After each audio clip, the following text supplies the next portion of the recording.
Well, let's see here.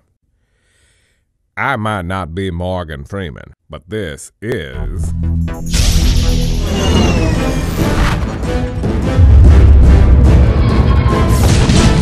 Classic Gamer Reviews.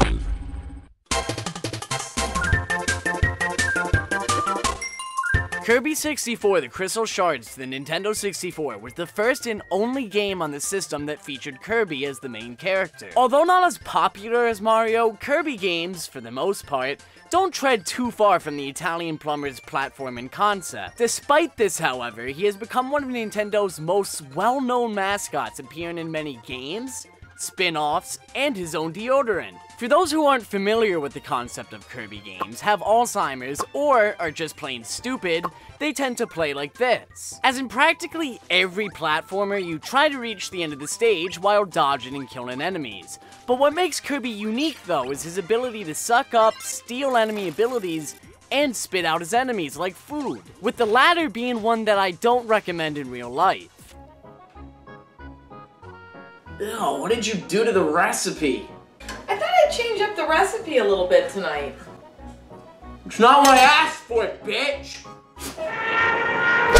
What the hell? After starting up the game, which I got from my girlfriend who bought it used, and then deleting some kid's entire childhood because I want file number 1, 3 things quickly became apparent. 1, the story wasn't going to be anything special. 2, this game had fish that move out of the way. And 3, that this Kirby game wouldn't stray too far from the classic Kirby formula, with the exception being that you can now combine abilities, an element that wouldn't again be seen until Kirby Squeak Squad. Although there are only 7 abilities, the addition of being able to combine them adds a whole new level of fun and creativity to the game.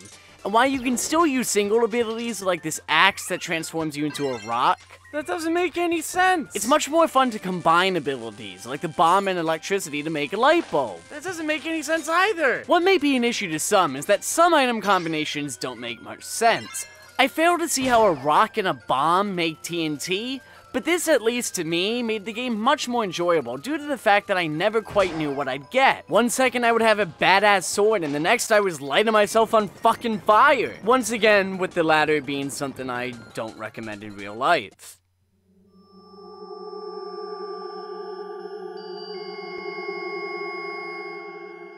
Using the abilities throughout the levels, like in all Kirby games, is an absolute blast, and it's an experience only made more enjoyable due to the fantastic art design in this game. Even when there's not a lot on screen, the game just looks stunning, and more often than not, just plain adorable. So adorable, in fact, that I had to drink one of the manliest smoothies around just to feel like a man again. Rocks, dirt, rusty shovel, beer can, loose change.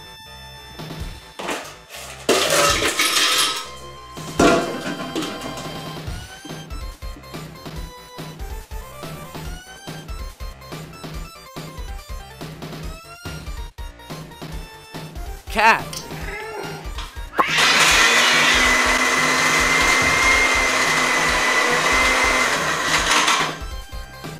Cheers.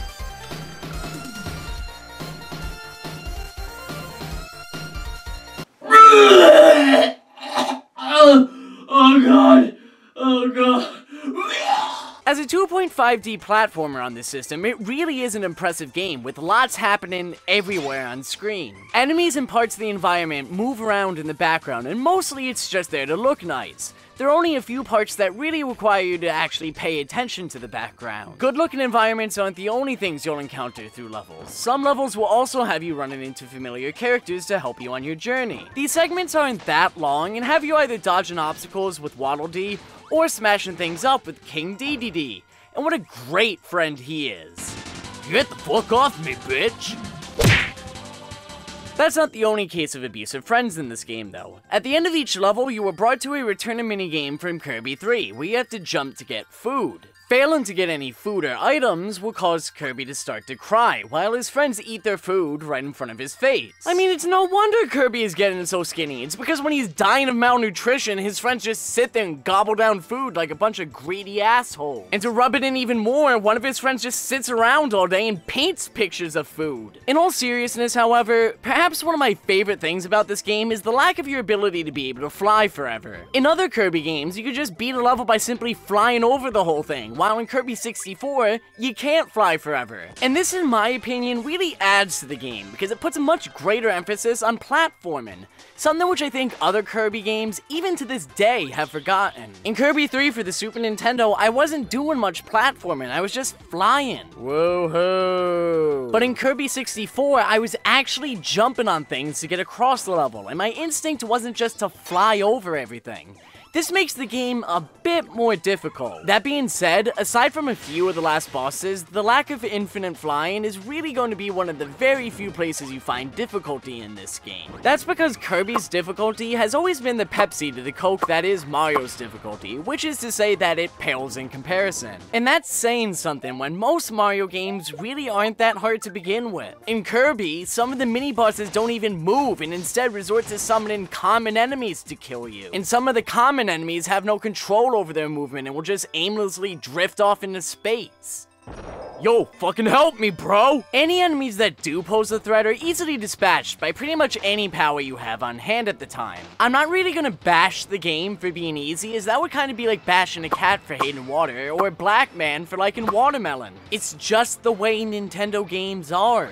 Along with being easy, Nintendo games usually go hand in hand with having good music, but aside from some really catchy themes early on, the later levels music won't have you humming along.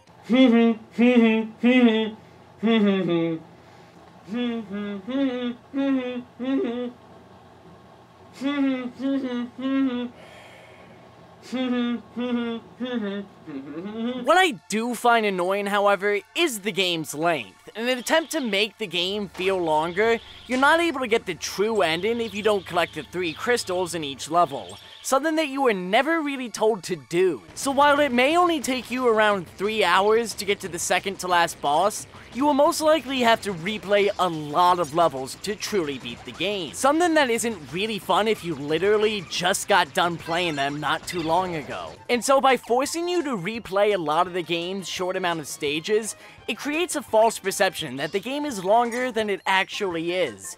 And this should never be used as a substitute to make a game feel longer, when in reality, it's not. When you tire of the single player, there's a few multiplayer mini-games, which while they aren't really a game changer, they provided a fun enough distraction to make them worth a try. So while I practically have nothing but positive things to say about Kirby 64, it's far from an outstanding game. For the most part, it just does everything slightly above average, and so while I enjoyed my time with it, I personally wasn't too impressed. That's not to say I didn't have fun playing this game, and I highly recommend it for a fun afternoon, but overall, there are far better platformers out there. So while many people out there will have their appetite quenched with this game, like Kirby himself, there will be a few left satisfied, but wanting a bit more. Hey, I'm Chris Jewett, and it's the end of the video, but to truly win, you should check out Jason Stevens, who did the Morgan Freeman voice, by clicking his link in the description box. And then you should subscribe to Freddy Sal, because he did my intro. And then you should like us on Facebook and even consider a small donation to my channel. You can do both of these by following the specified links in the description box. By donating, it will allow me to devote more time to making videos in my attempt to eventually make a career out of this. If you can't, it's all good, and I'll see you next time. That doesn't make any sense either.